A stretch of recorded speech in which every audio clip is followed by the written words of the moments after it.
Bed उड मंगाई देगा तो उसके बदे। अरे बाप रे वो एकदम हताशा ये आपन हारल मेहरारू के समझ के मारल यही से घरे सुनने के नाम से सब यही नींद पूरा कर लेंगे। आइए दरबार में चलते हैं। कहना है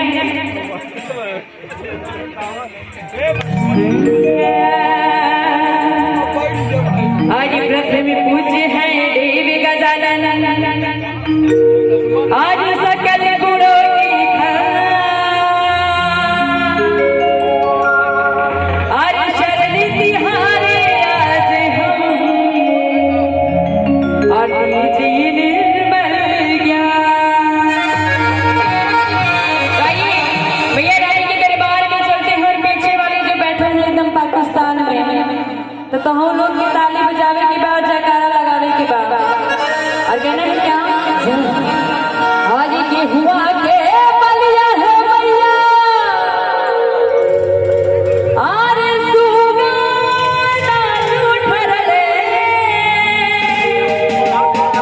हो कि कैसे ना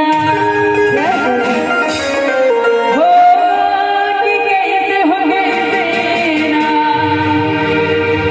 बोली सच्चे दरबार की बोली बोली बिहारी लाल की। मतलब देखी देखा पाप और देखी देखा पुण्य। मतलब हम धीरे से जयकारा लगाएंगे तो आप लोग भी धीरे से ही बोलेंगे।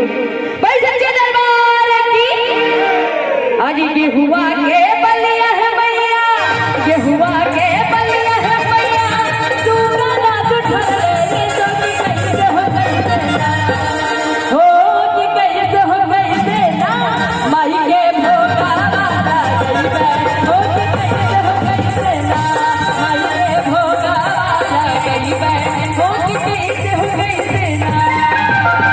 के हुआ के बलिया है मैया के हुआ के बलिया है मैया तू गाना उठा ले तो कि कैसे हो गई ना हो कि कैसे हो गई ना। और क्या तो माई के